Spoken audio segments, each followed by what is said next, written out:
জান্নাত পড়ো। Role 35। Miss আসসালামু আলাইকুম। ওয়ালাইকুম আসসালাম। জান্নাত পড়ো মা। জান্নাত শুনতে পাচ্ছো?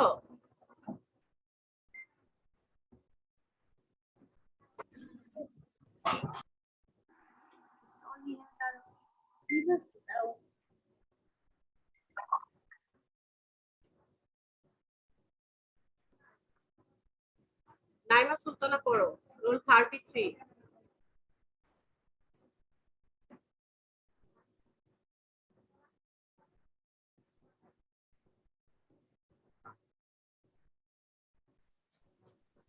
গ্রাম থেকে শহরে স্থানান্তরের কারণে শহরের জনসংখ্যা বাড়ছে। এতে শহরের নিত্য প্রয়োজনীয় জিনিসপত্রের চাহিদা ও দাম বেড়ে যাচ্ছে। শহর থেকে গ্রামে না, স্থানান্তরের অভ্যন্তরীণ স্থানান্তরের কারণে। এখান থেকে পড়ো। স্লাইডটি দেখতে পাচ্ছো? দেখা যাচ্ছে? জি মিস। স্লাইডটা দেখে পড়ো। স্লাইডটা দেখে পড়ো।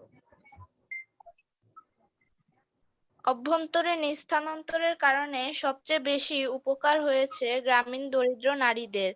এইসব নারীর কর্মহীন থাকার কারণে পরিবারের সদস্যরা তাদেরকে বোঝা মনে করত, ফলে বৈষম্য, বঞ্চনা, প্রতারণা এবং নিপীড়ন তাদের ভাগ্যে জুটত। আজ শুধু পোশাক শিল্পেই বিপুল সংখ্যক নারী শ্রমিক কর্মরত।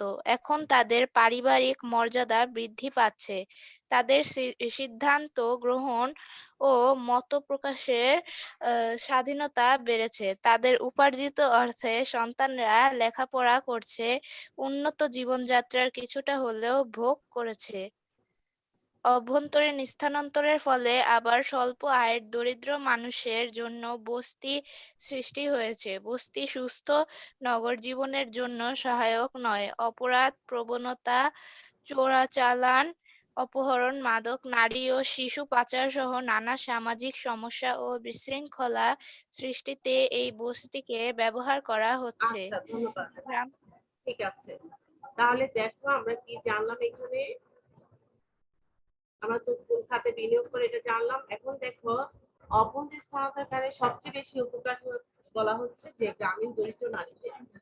তোমরা নিশ্চয়ই যদি খবর অথবা টেলিভিশন যখন দেখবে, সেখানে খবরের নিচে দেখবে হেডলাইন গুলো আসে, এখনো অনেক নারীর যৌতুকের কারণে নানাভাবে অত্যাচারিত হচ্ছে, নিপীড়নের শিকার হচ্ছে।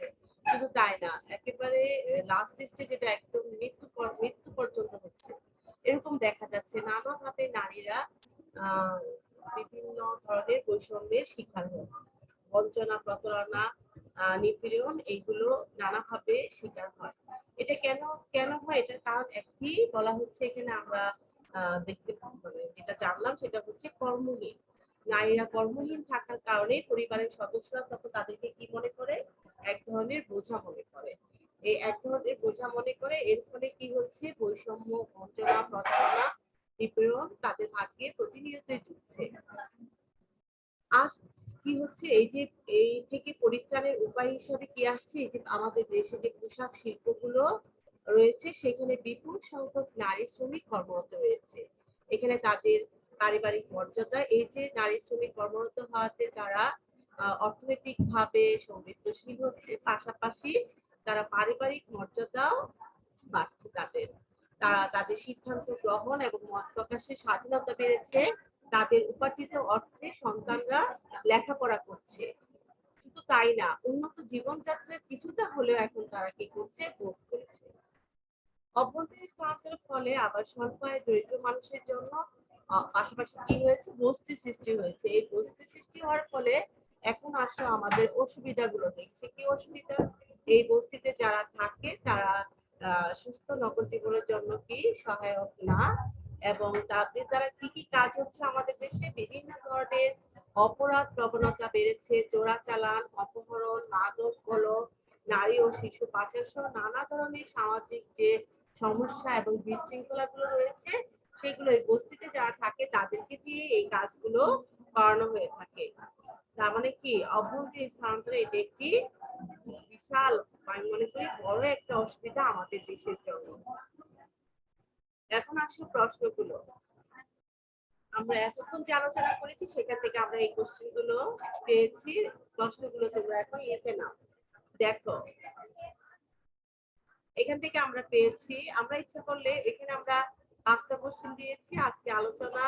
এখানে আমরা এই প্রশ্নটা 6 নাম্বার চলবে, 6 নাম্বার কোশ্চেন দিয়ে দাও। এখানে আমি আসলে পাঠের আলোচনাগুলো আলাদা করতে গিয়ে নাম্বারগুলো এভাবে রেখেছি। তোমরা এটা 6 দিতে পারো, 7 দিতে পারো, তাহলে তোমাদের নিজেদের সুবিধা হবে উত্তরগুলো লেখার জন্য। 9, 10। আমাদের 6 নম্বর কোশ্চেন এখানে পরিবারের সদস্যরা কাদেরকে বোঝা মনে করে। 7 নম্বর কোশ্চেন বিপুল সংখ্যক নারী শ্রমিক কোথায় কর্মরত। 8 নম্বর কোশ্চেন কর্মহীন নারীরা কিসের শিকার হচ্ছে। 9 নম্বর কোশ্চেন কর্মরত নারীদের পারিবারিক অবস্থান তুলে ধরো। 10 নম্বর কোশ্চেন হচ্ছে সুস্থ নগর জীবনের জন্য কোনটি সহায়ক নয়।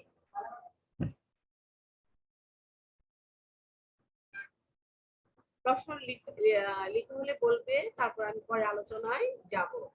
একটু প্রশ্নগুলো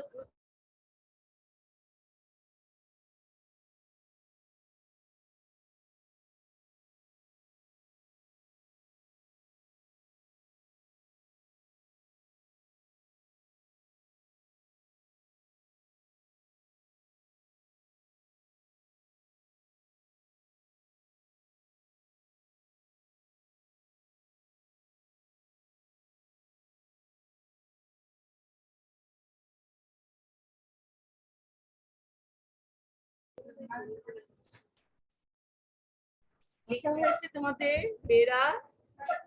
ইয়েস ম্যাম। আচ্ছা, তাহলে বলো তো কোশ্চেন।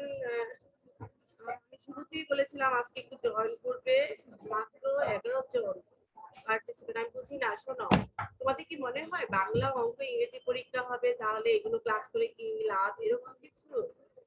আসলে এরকম কিছু না। যখন 8 এ যাবে, 7 এর এই বাউবিটা যদি ভালো করে জানো তখন 8 এ এটা কাজে লাগবে। তোমরা যদি মনে করো এটা কোনো কাজে লাগবে না, এরকম কিছু না। আমরা প্রতিনিয়তই কিছু না কিছু শিখছি। আর শিক্ষাটা কখনোই কি হবে না, বৃথা যাবে না। হ্যাঁ, সব বৃথা যাবে না, সব সময় কাজে লাগবে। এই জন্য প্রত্যেকটা বিষয়কে সমান গুরুত্ব দিবে। ফারজানা আক্তার, নতুন মেয়ে, 1619। শুনতে পাচ্ছ ফারজানা? জি মিস। হ্যাঁ বলো মা। 6 নম্বর কোশ্চেনের উত্তরটা কি হবে? পরিবারের সদস্যরা কাদেরকে বোঝা মনে করে।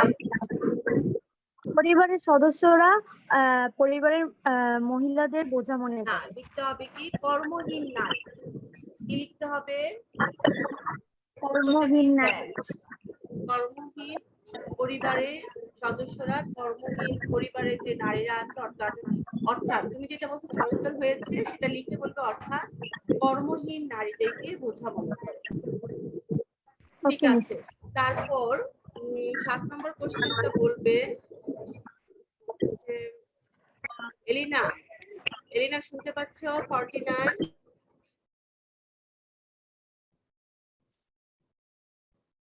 রেসপন্স করতে হবে। আমি চাই সবাই পার্টিসিপেট করো এটার জন্য, একজন দুইজনই বারবার উত্তর বলতে যাবো। নরিন শুনতে পাচ্ছ? জি মিস। হ্যাঁ বলো। জি মিস। বিপুল সংখ্যক নারী শ্রমিক কোথায় কর্মরত। পোশাক শিল্পেই কর্মরত। তারপরে 8 নম্বর কোশ্চেনের উত্তরটা বলো। কর্মহীন নারীরা কিসের শিকার হচ্ছে।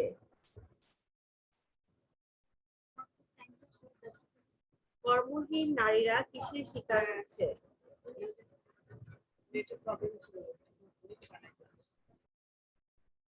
কেউ বলতে পারবে তোমাদের মধ্যে উত্তরটা?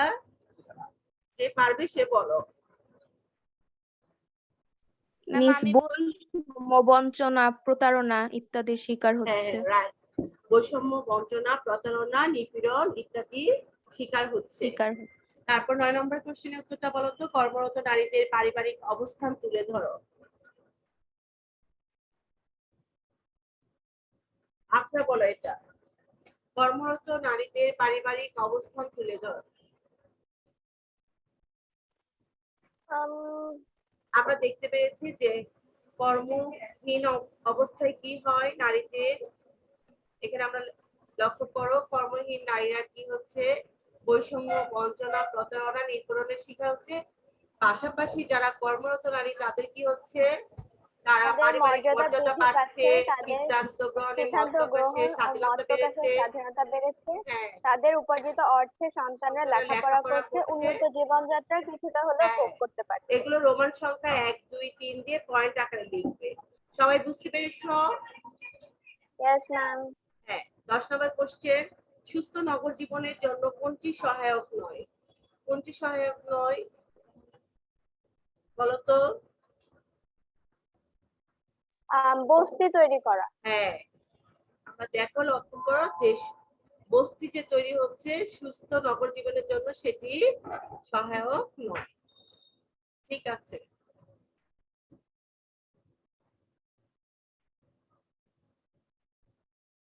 নরিন এখন পড়ো তো, নরিন পড়ো। মিস গ্রাম থেকে পড়বো। হ্যাঁ, গ্রাম থেকে শহরে স্থানান্তরের কারণে শহরের জনসংখ্যা বাড়ছে। মানে এতে শহরের নিত্য অভ্যন্তরীণ স্থানান্তরে আমরা সুবিধাগুলো জেনেছি, লক্ষ্য করো। এখন এখান থেকে আসছে আমাদের অসুবিধাগুলো। আমরা এখন অসুবিধাগুলো জানবো, বলো। গ্রাম থেকে শহরে স্থানান্তরের কারণে শহরের তাহলে আমরা জনসংখ্যা এটা একটা বাড়ছে। অসুবিধা পেলাম, শহরে জনসংখ্যা বেড়ে যাচ্ছে। তারপর এতে শহরে নিত্য প্রয়োজনীয় জিনিসপত্রের চাহিদা ও দাম বেড়ে তাহলে যাচ্ছে। দেখো, যখনই জনসংখ্যা বেড়ে যাচ্ছে সেটার পাশাপাশি কি হচ্ছে, নিত্য প্রয়োজনীয় যে জিনিসগুলো চাহিদা আছে, জিনিসপত্রের চাহিদা বাড়ার সাথে সাথে সেগুলো কি হচ্ছে, দামও বেড়ে যাচ্ছে। তারপর শহর থেকে গ্রামে স্থানান্তরের প্রভাব আমাদের দেশে ততটা গুরুত্বপূর্ণ নয়। অনেক ক্ষেত্রে দেখা যায় আধুনিক শিক্ষিত ব্যক্তি গ্রাম উন্নয়নমূলক কাজ করার জন্য গ্রামে এসে রাস্তাঘাট, স্কুল কলেজ সহ নানা উন্নয়নমূলক কাজ করেন। এতে গ্রামীণ অর্থনীতির উন্নতি হয়। খেয়াল করো তাহলে, শহর থেকে গ্রামে যখন স্থানান্তরের প্রভাব পড়ে তখন কি ততটা গুরুত্বপূর্ণ না, কিন্তু অনেকে আবার কি করে, অনেক আধুনিক শিক্ষিত আছে যারা গ্রামে গিয়ে উন্নয়নমূলক কাজ করছে। উন্নয়নমূলক কাজগুলো কি আমরা জানলাম, রাস্তাঘাট তৈরি, স্কুল কলেজ তৈরি, এইগুলো হচ্ছে উন্নয়নমূলক কাজ। এইগুলো করার ফলে গ্রামীণ অর্থনীতিরও পাশাপাশি উন্নতি হচ্ছে। তারপর পড়ো। গ্রাম থেকে গ্রামে স্থানান্তরের কারণে গ্রামীণ সমাজ ব্যবস্থার পারস্পরিক সম্পর্ক বাড়ে। একজনের বিপদে একই গ্রামের কিংবা অন্য গ্রামের লোকেরা এগিয়ে আসে। এতে পারস্পরিক সম্পর্ক বাড়ে। দেখো, এটা একটা গুরুত্বপূর্ণ বিষয়। আমাদের বর্তমান মানে আমরা যে বর্তমান অবস্থায় আছি সেটা এটা এটা আমাদের জন্য খুবই প্রয়োজন। রাস্তায় পড়ে থাকে, অ্যাক্সিডেন্ট করে অসুস্থ হয়ে রাস্তায় পড়ে থাকে, আমরা তাকে ধরে যে প্রাথমিক চিকিৎসা দেব কিংবা আশেপাশে কোনো হসপিটালে নিয়ে যাব, তা না করে কি করি, লক্ষ্য করবে মোবাইলটা বের করে ভিডিও করে সেটা আমরা পোস্ট করি, কে কত দেখবে, ভাইরাল হবে ভিডিওটা। অথচ দেখো মানবিকতা কোন জায়গায় এসে পৌঁছেছে, যেটা আমাদের জন্য খুবই প্রয়োজন, যে একজন আরেকজনের বিপদে এগিয়ে আসা, সেটা বিশেষ করে শহরে একেবারেই দেখা যায় না। দেখো গ্রামে কি হচ্ছে, গ্রাম থেকে গ্রামে স্থানান্তরের কারণে গ্রামীণ সমাজ ব্যবস্থার পারস্পরিক সম্পর্ক বাড়ছে। একজনের বিপদে একই গ্রামের কিংবা অন্য কোনো গ্রাম থেকে লোকের এগিয়ে আসে, এতে কি হচ্ছে, তাদের পারস্পরিক সম্পর্ক বাড়ছে। তারপর দেখো, শহর থেকে শহরেও গ্রামে স্থানান্তরের ফলে মানুষের মধ্যে কর্মদক্ষতা বাড়ে। এতে সামাজিক রীতিনীতি ও সাংস্কৃতিক বন্ধন সুদৃঢ় হয়। শহর হতে গ্রাম ও শহরে স্থানান্তর মানুষের আয় ও সঞ্চয়কেও প্রভাবিত করে। কারণ অনেক সময় বিনিয়োগের কারণে জনসংখ্যার স্থানান্তর হয়। এর ফলে কর্মসংস্থান বাড়ে ও অর্থনৈতিক উন্নয়নে প্রভাব ফেলে। ঠিক আছে। তার মানে কি, শহর থেকে শহরে ও গ্রামে যখন স্থানান্তর হয় মানুষের মধ্যে কি হয়, কর্মদক্ষতা বাড়ে। এতে সামাজিক রীতিনীতি ও সাংস্কৃতিক বন্ধন কি হচ্ছে, দৃঢ় হচ্ছে। শহর হতে গ্রাম ও শহরে স্থানান্তরে মানুষের আয় ও সঞ্চয়কে কি করছে, প্রভাবিত করছে। তার অনেক সময় বিনিয়োগের কারণে জনসংখ্যায় স্থানান্তর হয়, এর ফলে কর্মসংস্থান বাড়ে, অর্থনৈতিক উন্নয়নের প্রভাব ফেলে। গ্রামে অনেক আছে যে অর্থ আছে, এই অর্থটা কোথায় বিনিয়োগ করবো, শহরে গিয়ে কোনো ধরো অফিসে কিংবা শেয়ার বাজারে কিংবা অন্য কোনো প্রতিষ্ঠানে বিনিয়োগ করলে সেখানে কি হবে, এক ধরনের আয় হবে এবং আয়ের সাথে সাথে কি হবে, সঞ্চয় হবে। কারণ আয় থেকে আমার প্রয়োজন যতটুকু ততটুকু ব্যয় করার পর যা উদ্বৃত্ত থাকবে সেটি আমি কি করব, সঞ্চয় করব। তাহলে দেখো শহর হতে গ্রাম ও শহরে স্থানান্তরে মানুষের আয় ও সঞ্চয়কে কি করছে, প্রভাবিত করছে।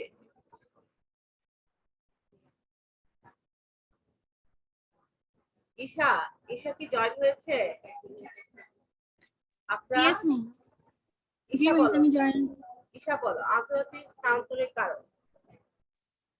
আন্তর্জাতিক স্থানান্তরের কারণ: এক, স্বাধীন দেশ থেকে অন্য একটি স্বাধীন দেশে চাকরি, বিয়ে, বসবাস এমনকি নাগরিকতা লাভের জন্য গমন করাকে আন্তর্জাতিক স্থানান্তর বলে। বিভিন্ন কারণে আমাদের দেশের মানুষ বিদেশে স্থানান্তরিত হয়ে থাকে। কর্মক্ষেত্রের অভাব, কর্মসংস্থানের ক্ষেত্রে তীব্র প্রতিযোগিতা, রাজনৈতিক আশ্রয়, জলবায়ুর প্রতিকূল পরিবেশ প্রভৃতির কারণে আমাদের দেশের অনেক মানুষ প্রতি বছর স্থানান্তরিত হয়। তাছাড়া অনেকে পারিবারিক নৈকট্য লাভের জন্য বিদেশে স্থানান্তরিত হয়। আবার কেউ কেউ নাগরিকত্ব লাভ, ব্যবসা বাণিজ্য, বিনিয়োগ, চাকরির ক্ষেত্রে বদলি ও পদোন্নতি, সাংস্কৃতিক কর্মকাণ্ডে জড়িত হওয়া এবং পেশাজীবী হিসেবে বিদেশে স্থানান্তরিত হয়ে থাকে। উপরের এই কারণগুলো ছাড়াও আন্তর্জাতিক স্থানান্তরের আরো বহু কারণ রয়েছে যা প্রতিদিনের খবরের কাগজে চোখ রাখলেই জানা যায়। আচ্ছা, তারপর বলো, আমরা পরে আলোচনা করব। বলো ঈশা, পড়ো। মিস এরপর বলবো হ্যাঁ, আন্তর্জাতিক স্থানান্তরের ফলাফল। বাংলাদেশ থেকে আন্তর্জাতিক স্থানান্তরের সুফল অনেক। বিদেশ থেকে পাঠানো টাকা এদেশের কৃষি, শিল্প, ব্যাংকিং, সেবা খাত, গার্মেন্টস শিল্প ও নানা ধরনের লাভজনক খাতে বিনিয়োগ করা হয়। এর ফলে দেশে বিভিন্ন ক্ষেত্রে উৎপাদন বৃদ্ধি পায়। আবার এই উৎপাদন বিদেশেও রপ্তানি করা হয়। তাছাড়া চাকরি ও কর্মসংস্থানের সুযোগ সৃষ্টি হয়। এতে আমাদের জীবন জীবিকার উন্নয়ন ঘটে। আন্তর্জাতিক স্থানান্তরের কারণে অনেক ক্ষেত্রে সমস্যার সৃষ্টি হয়েছে, যেমন এইচআইভি বা এইডস এর ন্যায় বিভিন্ন ধরনের ভাইরাসবাহিত রোগ বাইরে থেকে এসে এদেশে বিস্তার লাভ করেছে। তাছাড়া আন্তর্জাতিক স্থানান্তরের ফলে আমাদের সামাজিক ও সাংস্কৃতিক ক্ষেত্রে নানা সমস্যার সৃষ্টি হতে পারে। ধন্যবাদ ঈশা। তাহলে দেখো, এক স্বাধীন দেশ থেকে আমাদের স্থানান্তরটাকে আমরা সে সম্পর্কে আগে একটু বুঝে নেই যে এক স্বাধীন দেশ থেকে অন্য একটি স্বাধীন দেশে কি কারণে হতে পারে। সাধারণত চাকরি, বিয়ে, বসবাস এমনকি নাগরিকতা লাভের জন্য যে গমন করাকে আন্তর্জাতিক স্থানান্তর বলে। প্রশ্ন লিখে না, আন্তর্জাতিক স্থানান্তর কি? সবাই লিখো।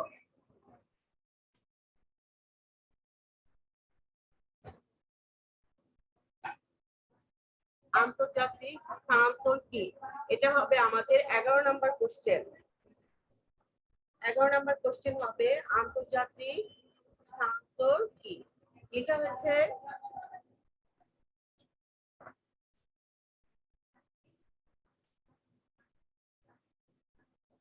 আফরা, লেখা হয়েছে মা? Yes, ma'am. আচ্ছা, বিভিন্ন কারণে আমাদের দেশের মানুষ বিদেশে স্থানান্তরিত হয়ে থাকে।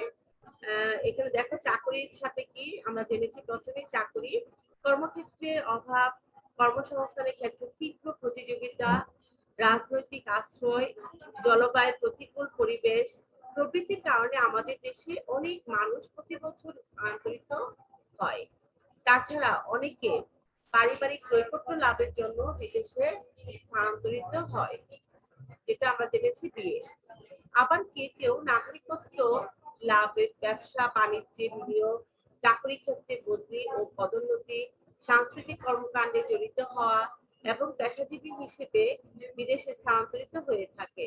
এছাড়া কি হচ্ছে, শুধু যে নাগরিকত্ব লাভের জন্য, তাছাড়া চাকরি ক্ষেত্রে যদি বদলি হয় কিংবা প্রমোশন দিয়ে তাকে দেশের বাইরে পাঠালো, কিংবা যারা সাংস্কৃতিক কর্মকাণ্ডের সাথে জড়িত তারাও কি হচ্ছে, এভাবে আন্তর্জাতিক স্থানান্তর করছে, অর্থাৎ বিদেশে যাচ্ছে। উপরে এই কারণগুলো ছাড়াও আন্তর্জাতিক স্থানান্তরে আরো বহু কারণ রয়েছে যা প্রতিদিনের খবরের কাগজে চোখ পড়লে আমরা দেখতে পাই।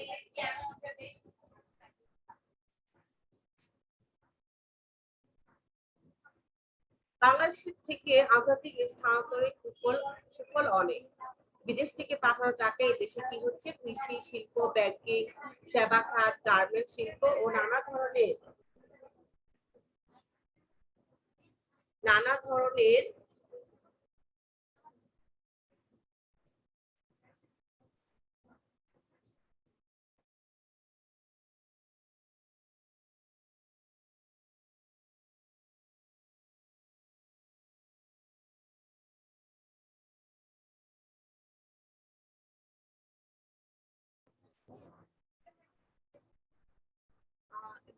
লাভজনক খাতে কি করা হচ্ছে? বিনিয়োগ করা হচ্ছে।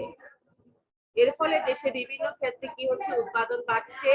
আবার এই উৎপাদন বিদেশেও কি করা হচ্ছে? রপ্তানি করা হচ্ছে। খেয়াল করো, বিদেশে গিয়ে যে টাকা পাঠাচ্ছে আমাদের দেশে, সেই টাকা দিয়ে কি করছে? বিভিন্ন ধরনের লাভজনক খাতে বিনিয়োগ করা হচ্ছে। সেই এবং উৎপাদন খাতে বিনিয়োগ করা হচ্ছে। সেই উৎপাদিত পণ্য আবার কি করা হচ্ছে? বিদেশে রপ্তানি করা হচ্ছে। সেখান থেকে কিন্তু আমরা কি করছি? বৈদেশিক মুদ্রা অর্জন করছি। তাছাড়া চাকরি ও কর্মসংস্থানের সুযোগ সৃষ্টি হচ্ছে। এতে আমাদের জীবন জীবিকারও উন্নয়ন করছে। তার মানে বিদেশ থেকে যে টাকা আমাদের দেশে পাঠাচ্ছে, সেখানে বিভিন্ন ধরনের শিল্প কারখানায় বিনিয়োগ করা হচ্ছে। শিল্প কারখানায় বিনিয়োগ করার পাশাপাশি কি হচ্ছে? কর্মসংস্থানের সুযোগ সৃষ্টি হচ্ছে, উৎপাদন বাড়ছে। আবার সেই উৎপাদনকৃত পণ্য আমরা বিদেশে রপ্তানি করে পুনরায় আবার বৈদেশিক মুদ্রা অর্জন করছি। আন্তর্জাতিক স্থানান্তরের কারণে অনেক ক্ষেত্রে যে সমস্যা হচ্ছে, সেগুলো কি HIV বা এডস-এর বিভিন্ন ধরনের ভাইরাস বাহিত রোগ বাইরে থেকে আমাদের দেশে বিস্তার লাভ করছে। তাছাড়া আন্তর্জাতিক স্থানান্তরের ফলে আমাদের সামাজিক ও সাংস্কৃতিক ক্ষেত্রে নানা ধরনের সমস্যা সৃষ্টি হচ্ছে, যেটাকে আমরা বলি অপসংস্কৃতি। সেটার প্রভাবও আমাদের দেশে পড়ছে। শুধু যে সুবিধা তা নয়, কিছু অসুবিধাও রয়েছে, আমরা সেটা জানলাম। এখন পার্ট 4 আশা করো। আচ্ছা, বাংলাদেশের মা ও শিশু মৃত্যুর পরিস্থিতি। সাধারণভাবে বলা যায়, সন্তান প্রসবের পূর্বে, প্রসবকালীন এবং প্রসব পরবর্তী সময়ে শারীরিক কিংবা অন্যান্য কারণে মায়েরা মৃত্যুবরণ করলে তাকে মাতৃমৃত্যু বলে। অন্যদিকে জন্মের পর 1 ঠিক আছে বছর আফরা, বয়সে ঠিক আছে মা, তোমরা একটু কোশ্চেনটা লিখো। আন্তর্জাতিক স্থানান্তরের ফলে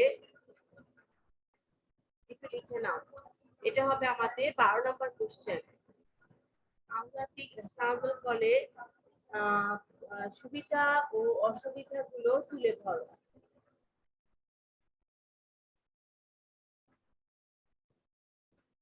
এটা হবে আমাদের 12 নম্বর কোশ্চেন।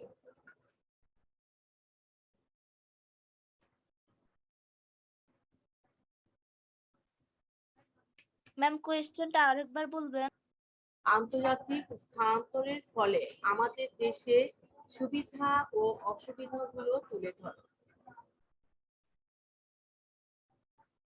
আমরা জানলাম আমাদের দেশে কি হয়, আন্তর্জাতিক স্থানান্তরের ফলে যে অর্থগুলো পাঠাবে, যে জানলাম, সেগুলো কৃষি, শিল্প, ব্যাংকিং, সেবা খাত, গার্মেন্টস শিল্প, নানা ধরনের লাভজনক খাতে ব্যয় করব। শিল্প কারখানা তৈরির ফলে কি হচ্ছে? এখানে কর্মসংস্থানের সুযোগ সৃষ্টি হচ্ছে, পাশাপাশি উৎপাদনের পরিমাণ বেড়ে যাচ্ছে। সেই উৎপাদিত পণ্য আমরা আবার বিদেশে রপ্তানি করছি, সেখান থেকে আমরা বৈদেশিক মুদ্রা অর্জন করছি। পাশাপাশি অসুবিধাগুলো কি হচ্ছে? যে HIV ভাইরাসের মতো এডস-এর বিভিন্ন ধরনের ভাইরাস বাহিত রোগ আমাদের দেশে বিস্তার লাভ করছে। পাশাপাশি যে অপসংস্কৃতি কিংবা সামাজিক যে বিষয়গুলো, কর্মকাণ্ড আছে, সেগুলো আমাদের দেশে প্রভাব করছে। যেরকম আমাদের দেশে একসময় বৃদ্ধাশ্রম বলে কোনো শব্দ ছিল না, এখন আমাদের দেশে বৃদ্ধাশ্রম বলে শব্দ আছে। সেটি হচ্ছে বহির্বিশ্বে যে সামাজিক তাদের যে নিয়ম নীতি, সেটারই প্রভাব পড়েছে আমাদের দেশে। আর অপসংস্কৃতি বলতে নাচ, গান কিংবা পোশাক, সবকিছু থেকে প্রভাব পড়ছে। এটি একটি খারাপ দিক আমাদের জন্য। তারপরে 13 নম্বর কোশ্চেন লিখো। মাতৃমৃত্যু কি? মাতৃমৃত্যুটা কি? আমরা কি জানলাম? যে সন্তান প্রসবের পূর্বে, প্রসবকালীন এবং প্রসব পরবর্তী সময়ে শারীরিক কিংবা অন্যান্য কারণে মা যে মৃত্যুবরণ করে, সেটাকে বলা হচ্ছে মাতৃমৃত্যু। এটা হচ্ছে আমাদের 13 নম্বর কোশ্চেন।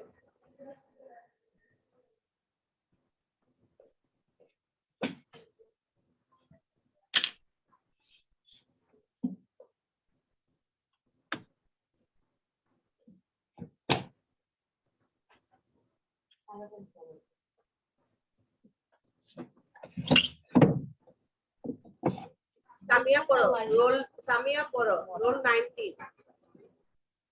সামিয়া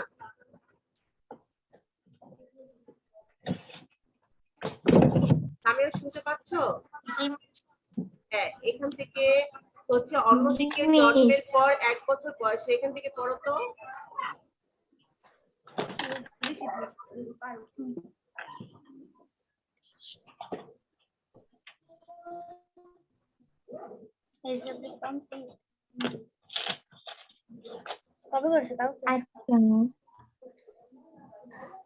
সাধারণভাবে বলা যায় সন্তান পরবর্তী সময়ে শারীরিক কিংবা অন্যান্য কারণে মায়েরা মৃত্যুবরণ করলে তাকে মাতৃমৃত্যু বলা হয়। অন্যদিকে জন্মের পর 1 বছর বয়সের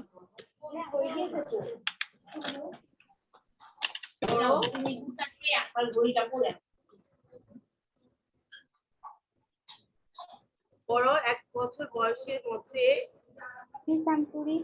আচ্ছা পড়ো। অন্যদিকে জন্মের পর 1 বছর বয়সের মধ্যে শিশুর মৃত্যু হলে তাকে শিশু মৃত্যু বলা আচ্ছা, হয়। তাহলে একটু লিখো তো শিশু মৃত্যু কি? এটা হবে আমাদের 14 নম্বর কোশ্চেন।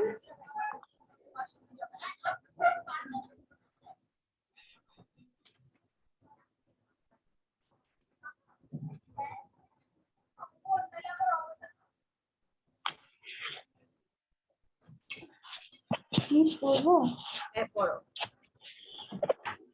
শিশু মৃত্যুর হার হলো প্রতি বছর জীবিত জন্মগ্রহণকারী প্রতি 1000 শিশু মৃত্যুর সংখ্যা। হ্যাঁ পড়ো। বাংলাদেশে মাতৃমৃত্যু পরিস্থিতি। বাংলাদেশের মাতৃমৃত্যুর পরিস্থিতি। বাংলাদেশে 1980 সালে মাতৃমৃত্যুর সংখ্যা ছিল 650 জন। 1990 সালে এই সংখ্যা 570 জন।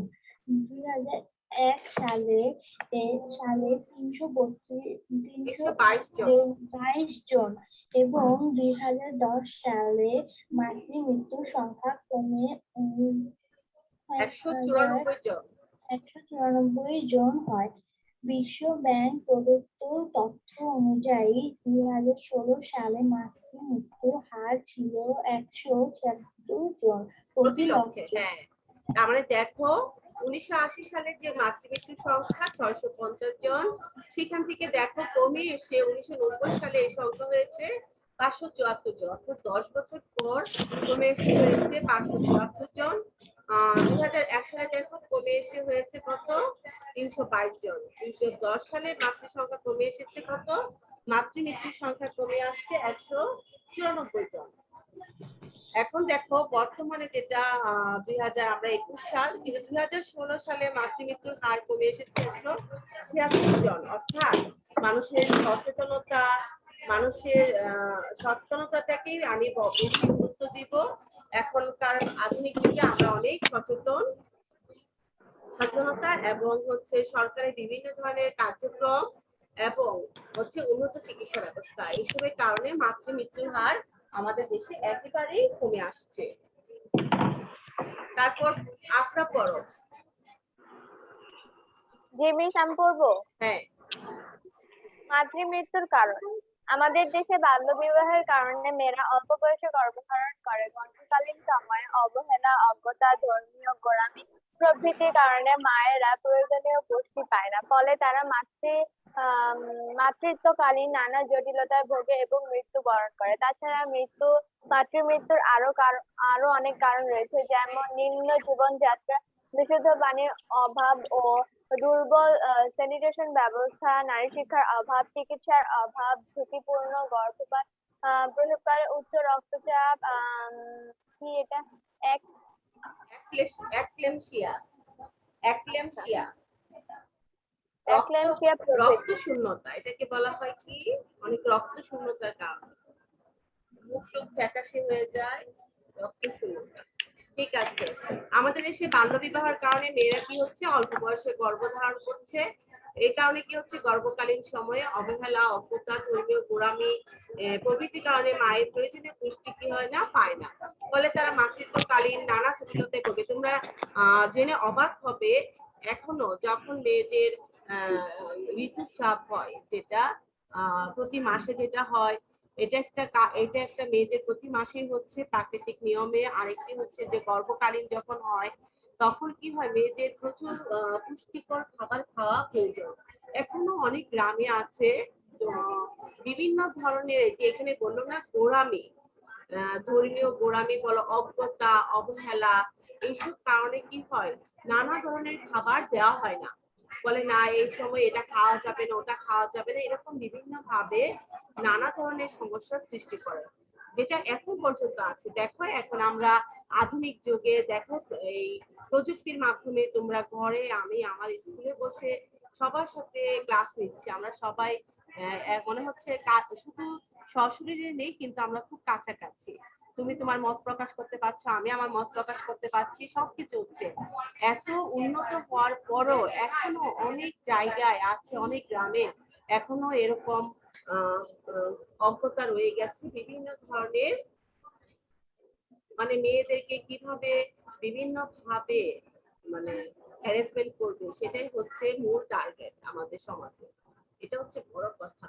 ফলে তারা মাতৃত্বকালীন নানা জটিলতায় ভোগে এবং মৃত্যুবরণ করে।